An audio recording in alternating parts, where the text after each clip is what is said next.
Assalamu alaikum rahmatullahi wa barakatuh. Welcome to the Bayat Al Ghadeer channel. We are continuing our series on who are the Nawasib.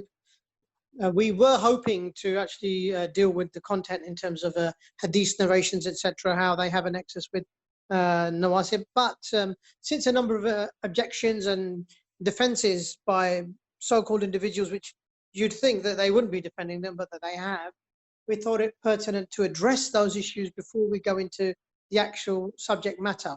So inshallah, for today's show, we will those objections which have come about, let's deal with them first, then we can go into contact inshallah in future shows. Well, the first question is really interesting. The first thing that has been raised is actually the Khawarij are individuals which they've got no nexus with Nawasib.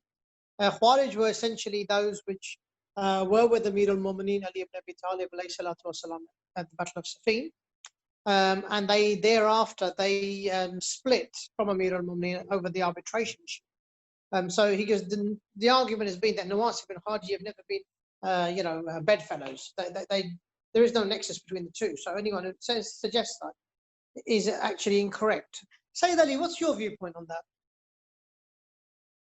Jazakallah khair, Sayyid. Assalamu alaikum to the viewers as well. Yeah, as you said, it's been unfortunate that we had to deal with some further questions, and these are the questions that were brought to our attention as well. And when it comes to questions, what you have to bear in mind, these things can go back and forth. You can respond to something, and then there's always going to be some sort of counter reply, etc. The reality is, it's for the audience to decide, which of the answers holds more weight. So in terms of the Nawasib, I do find that certain people, they do have a soft spot for Nawasib. And I think one of the reasons being is because, a lot of the ideology, well, I wouldn't say a lot of the ideology, but, there has to be parts of their belief that come from them. So, naturally they'll be defending them. They'd have to defend them at some cost, right? It's funny because, one of the claims they make against the Shias, for example, is that, Shiism was started by an individual called Abdullah ibn Sabah, and he was one of the founders of the Shias, Even though, to be honest with you, some of our opponents admit that these are just fabrications, things made up. But if there was some sort of role of Ibn Sabah with the Shias, we would defend it. But in fact, he's somebody who's cursed in our literature anyway. But the point being is, when it comes to Nawasib, definitely Nawasib have this role within Ahl-Sunnah wal Jama'at that you'll see certain members from the Sunni community defend them or offer some type of justification or some type of excuse. So one of the defenses that they make against the Nawasib, or what you could say the more religious Nawasib, who would be the Kharijites, is that they came from the army of Imam Ali alayhi salam. Almost as if they tried to indirectly put the blame on Imam Ali. So Imam Ali alayhi salam. So this is the reason why they say, they came from the camps of Imam Ali alayhi salam. In fact, this is actually technically not entirely true. The Kharijites emerged during the time of the Holy Prophet, may peace and blessings be upon them. And there was it was during the time when he was distributing war booty, and as a incentive to the new Muslims, he used to give them something more, slightly more compared to those who had embraced Islam for a slightly longer period. And there was one individual, I think his name was Zul Khawaisara, and Zul Khawaisara was a person. May Allah curse him, he actually questioned the justice of the Prophet. May peace and blessings be upon him. And he said, look, why are you doing this to us? You're being unfair.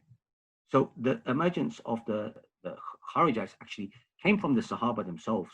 Interestingly, this very individual, Zul Khawaisara, later was actually appointed by Umar himself as a general, even though he was an individual who the Prophet, and peace and blessings be upon him, exiled. So yeah, I mean, in response to that, yeah, definitely the more religious Nawasib would be the Kharijites. And the Kharijites actually have a strong nexus with the companions themselves. Jazakallah, Sayyid Ali, for clarifying that point. Sayyid Zadi, I want to ask you a question, and this is an interesting point. We have these individuals who defend the Khawarij and say they insist that they should not be deemed as munafiq. They are believers. What's your view, Sayyid Zadi? Would you agree with that? Assalamu alaikum to all viewers. Bismillah ar-Rahman ar-Rahim. Actually, this is because of their ignorance, right? What do we mean by that? What they are not munafiq is that their kufr was so blatant and was so obvious that Amir al-Mu'mineen didn't used to deem them munafiq. Amir al-Mu'mineen used to deem them kuffar, like kuffar in the way has been predicted by Prophet Muhammad sallallahu alaihi wasallam. So we have different hadith about Khawarij, obviously. One of it, there's 3 of them in Sahih Muslim. In Sahih Muslim, hadith number 1064, right? Prophet have said about them, عن أبي سعيد أن النبي صلى الله عليه وسلم ذكر قوما يكونون في أمته يخرجون في فرقة من الناس سيماهم تحالق قال هم شر الخلق أو من أشر الخلق يقتلهم أدنى طائفتين إلى الحق. What the Prophet said? Prophet said that they will be the worst of creatures among my ummah, among my people, right? And then not only Prophet said that they will be the worst of the ummah, Prophet also said that the group that will be killing them or that will be getting rid of them will be the one that will be on the haqq, right? So this hadith is also present in the next version too, and this comes with a different wording, and this is again from Abu Sa'id al-Khudri, who said, قال رسول الله صلى الله عليه وآله وسلم, the Prophet Muhammad said, تمرق مارقة عند فرقة من المسلمين, that when there will be differences among the Muslims, and Prophet is obviously referring to the Battle of Siffin, when Mawla Kainat Amir al-Mu'mineen alayhi salatu wassalam was fighting against the evil forces of Muawiyah. Prophet predicted that there will be an offshoot group that will be going out of it. And then Prophet predicted that who will be killing them? يَقْتُلُهَا أَوْلَ الطَّائِفَتَيْنِ بِالْحَقِّ. Someone who has the claim to the truth, right? That specific group will be killing Khawarij. So Prophet is giving 2 predictions, or rather 3 predictions from here. One of it is that who will be fighting. Then Prophet predicted there will be 2 groups fighting, and then Prophet predicted there will be Khawarij coming out of it, and then Prophet further predicted that the pious of those 2 groups, or the people that will be on the haqq, that will be on the path of truth, will be killing those Khawarij, right? So one thing that I want to refer here is that the Prophet used the terminology asharrul khalq, you see, or hum sharrul khalq. This asharrul khalq or sharrul khalq is especially the wording asharrul khalq is from the siga which is called afdalut tafdeel, which means it comes from the superlative degree if you're comparing 2 things, right? If you're comparing between the groups.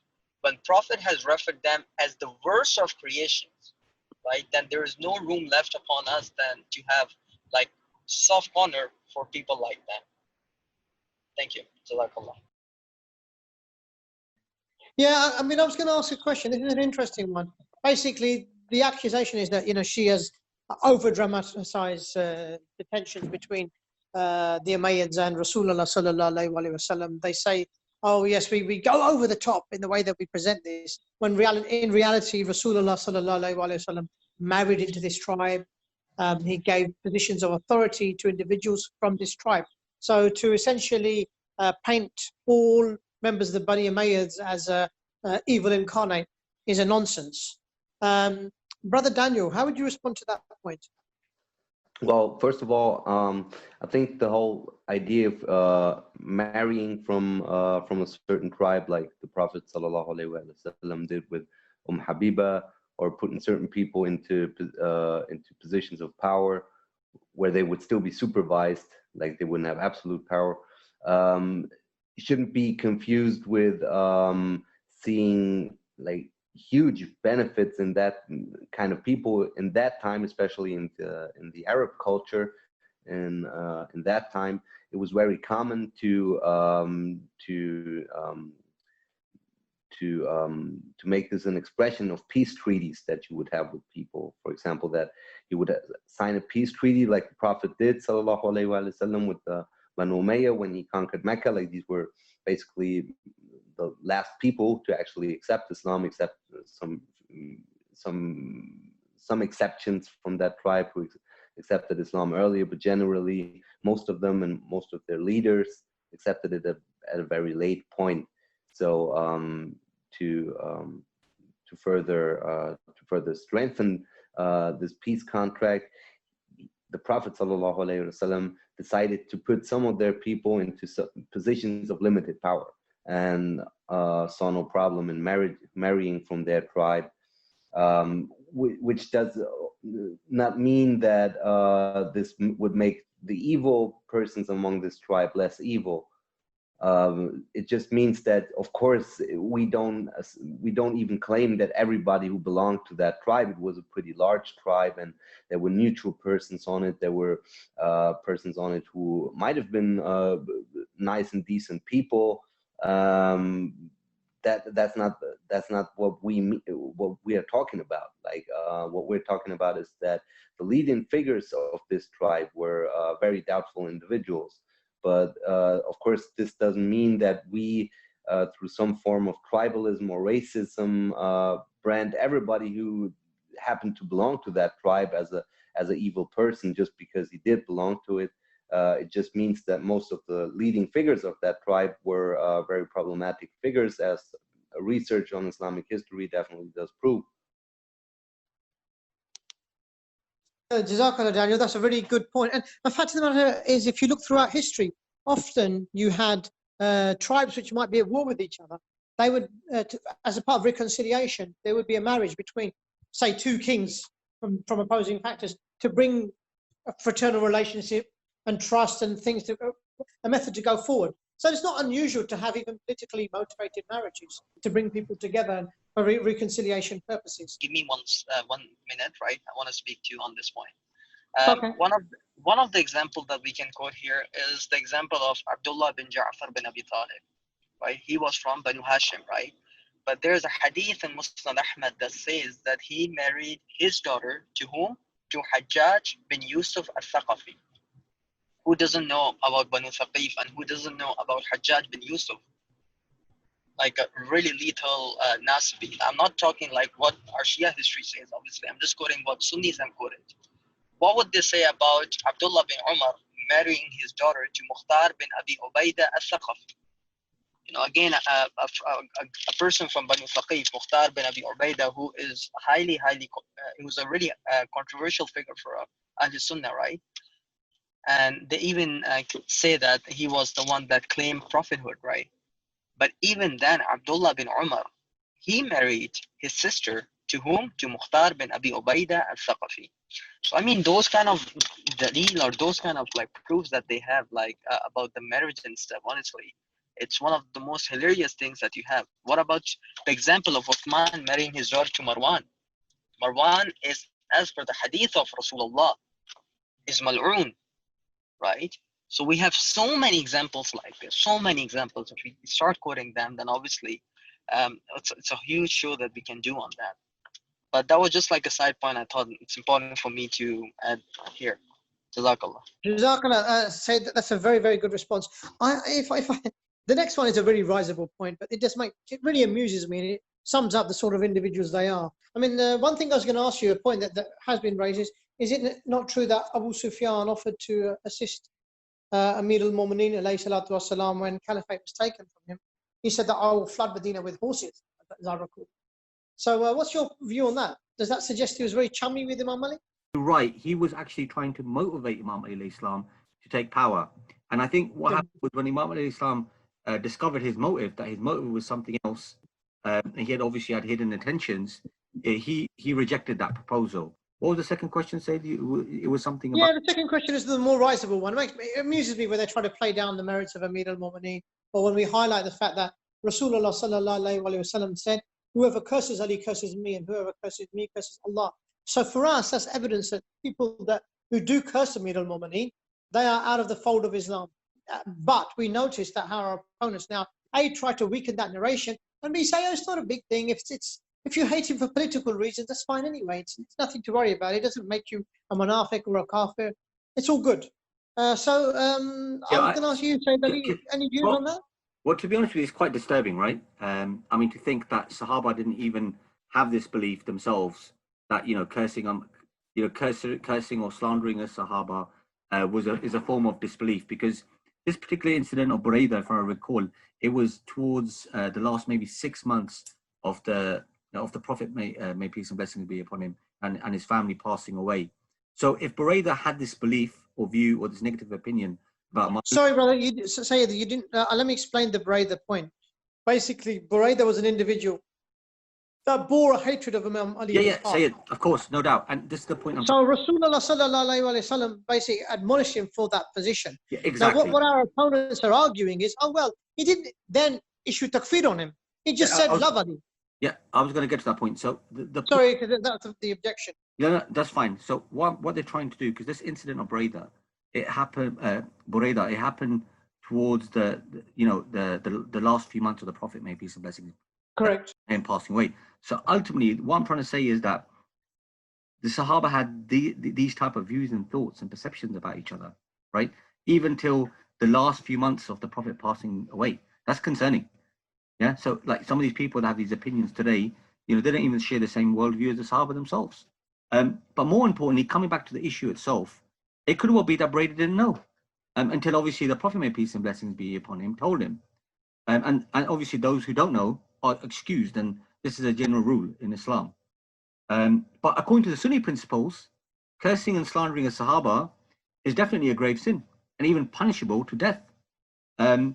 So either this applies to all of them, meaning all the companions, or we have to evaluate the standards and show the inconsistencies Sunnis have when it comes to cursing Imam Ali alayhi salam. And this is something we see time and time again. And this is one of the reasons why we're doing this whole series and where we're trying to exploit who the Nawasib are and obviously who the Khawarijites are, and how our opponents have a complete different perspective against those who ultimately waged war against Imam Ali Islam and who cursed and slandered him.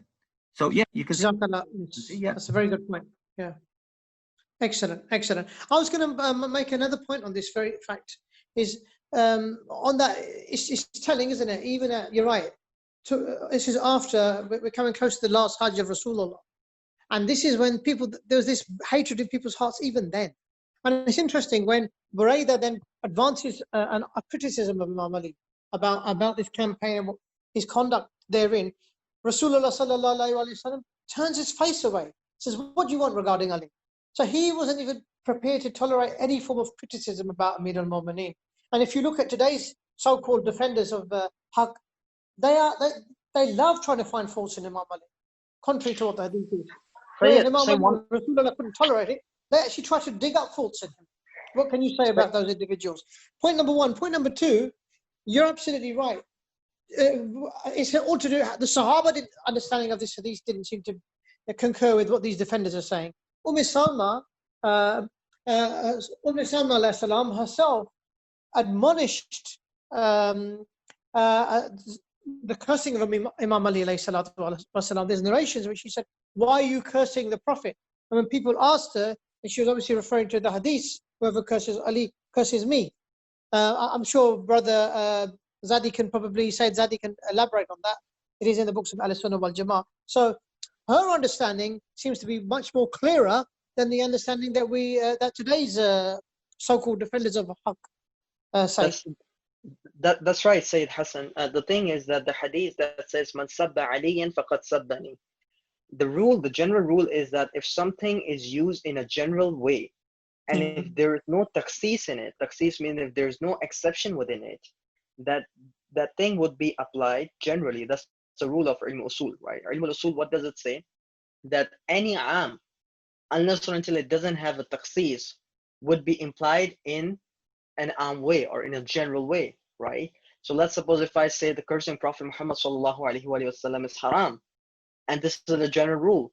But if I make exception, but if someone does it because he didn't like a ruling that Prophet said, someone curses because someone has a problem with it, or someone is cursing because of political reasons, then still that thing will be haram, because man sabba aliyan faqad sabbani, right? What does it say? A is equals to B. If anyone curses Amir al-Mu'mineen, this is equals to A.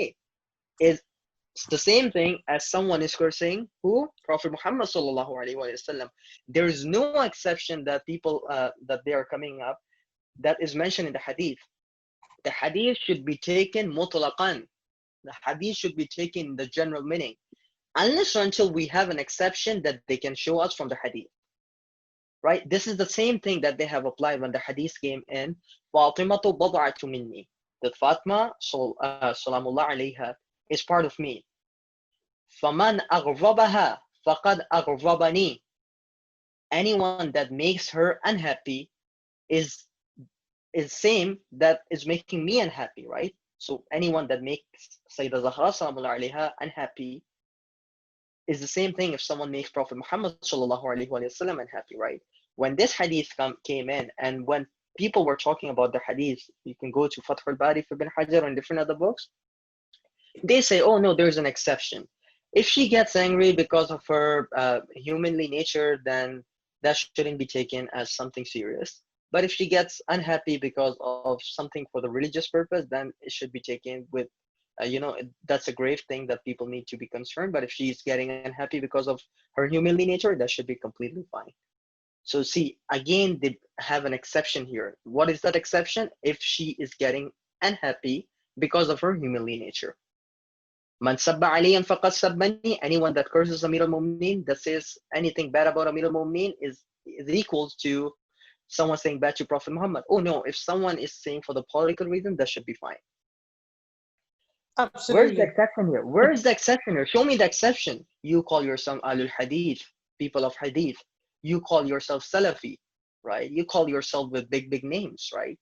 Show me the exception from the Hadith. Don't show me from your own feelings, because your feelings and my feelings do not, constitute an iota of what Islamic teaching is saying, because me and you might have personal feeling that is not in line with Islamic feelings, right? What the Islamic traditions, right? Show me from the Hadith, where does it say? And one last thing I want to mention is that they always want to have this approach of Ibn Taymiyyah. Ibn Taymiyyah talking about the Hadith of Man Kuntu. Oh, there are some scholars like Bukhari, there are some scholars like Ibn Hazm. They have declared the Hadith weak. But even if we deem it true, like they're doing a really good justice. They're trying to impress us by saying, okay, even if we deem it true, as if the Hadith is such a fabrication and Shia saying it true is, such a huge thing.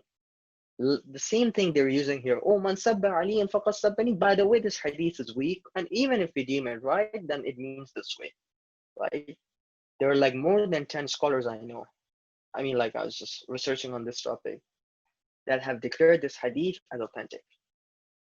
If someone wants to debate over it, someone wants to talk about it, inshallah, we can talk about it. But this hadith has been authenticated by so many scholars, including Allama Hakim Nishapuri, Allama Shamsuddin Zahabi, even Ahmad bin Hanbal has quoted in his Fadail, and different other, there are like multitude of books that can be quoted on it. Sayyid, Jazakallah. can I just add to that point? Thank you very much. That was quite beautiful. You're right. There is an inconsistency, and we've highlighted this time and time again. The hadith of Abu Sa'id al-Khudri, which they often quote the Prophet saying, I believe it was to Khalid bin Walid when he said, "Do not insult my companions. If you were to spend like a mountain of gold, the size of the mountain of Uhud, it would not even reach a small portion of theirs, or even half of that." But the point being is that according to them, the Prophet, may peace and blessings be upon him, has actually said, "Don't insult my Sahaba." So you use that quite collectively. Now, if we say, "Oh, it was for a particular moment in time and it was restricted, etc., etc.," why do you not offer that excuse there? When it comes to Imam Ali Islam, it's almost as if you guys, you don't make it apparent your hatred, but you show your hatred in other ways, and it's expressed by showing support for those who cursed Imam Ali Islam and those who waged war against him, and still considering them as Muslims, even though as the Sayyid Zedi mentioned at the start, these are people who they're the worst of creatures, and the Prophet said that they would leave Islam like how an arrow leaves a bow. So it's something very explicit. Making excuse, well, Imam Ali Islam didn't call them hypocrites, etc., etc. Of course, we know that there's different levels of kufr, different levels of disbelief, but yet the Prophet's words are very explicit about them. Anyway, Sayyid Hassan Bari, I think it's a good point, but it kind of makes me laugh a little bit as well when I see these guys offering these absurd defenses. I mean, we touched on things last week, but even if you look at Nawasib, we've talked about who Nawasib are. These are individuals who bear hatred for Amir al-Mu'mineen, and the sign of hatred is a munafiq. We've all agreed that. We've touched on that. Now, honestly, it reminds me of my early lawyering days when you go into court and you'd experience a barrister standing up in court trying to defend his client, who's was drink driving and, he ran over a cat or something, this sort of scenario. And they'd offer off these sort of absurd types of mitigation so they, the individual isn't that bad. Oh no, you understand. Their role is to try and defend their client, come what may. Essentially, they've been paid to do that. So their role is to represent the best interests of their client. But they've got some motive. You understand me? They're being paid for it. I really don't understand why you have these individuals in this day and age, in this era of post-modernity, when it's clear-cut who the Nawasib are and what shoddy, shameless individuals they were. These guys are actually offering mitigation for them. We've got individuals saying, oh, well, it's understandable that they hated Imam Ali because he killed their ancestors. Blah, it's almost, yeah, okay, hating is a bad thing. They curse it, but they're not that bad. Do you understand me? It's such absurd approaches that these guys take. It's risible. It really, really is. In this day, okay, in the past, they might have got some sort of inducements. What are these guys getting? I don't understand, other than misleading people. What do you guys think? Sayyid, I just want to. Do you agree? Well, Sayyid, I just want to wrap up on one point, and that is the fact that these people, they say, when Imam Ali Islam was asked about the Khawarij, he said he didn't say they were hypocrites. This is something which I mentioned just a few seconds ago. The fact of the matter is, the Khawarijis themselves not only declared Imam Ali Islam to being a disbeliever, astaghfirullah, but they also said the same thing about Usman. But the funny thing is, the fact of the matter is, most of the Nawasib themselves were supporters of Usman himself. So, of course, the point being is that, there's different levels of hatred that they had expressed for Imam Ali Islam, and there's no doubt about that. But overall, collectively, and the description that's reached us is that these people, they hated, Imam Ali Islam and his progeny, and the hatred extended towards the descendants of the Prophet's household. But yeah, I think when it comes to these type of questions and the need to do actually 2 shows to touch on some of these points, I think personally myself, I think it was needed to some point, but at the same time, it's almost like a waste of time to some degree, because Sunni scholars themselves have almost, a lot of them actually admit that, these were the people who hated the members of the Prophet's family, and thus that, they don't really offer, a defense like, you've seen from some of our, opponents who are loyal supporters of the Khawarijites and Nawasib. I think we can end it at that, pretty much. I think we can end it at that. Thank you very much to the panel this evening. Inshallah ta'ala, please don't forget to watch, subscribe, follow the channel through whatever social media platforms that we utilize. Remember us in your du'as as we shall remember you. Salamun alaikum.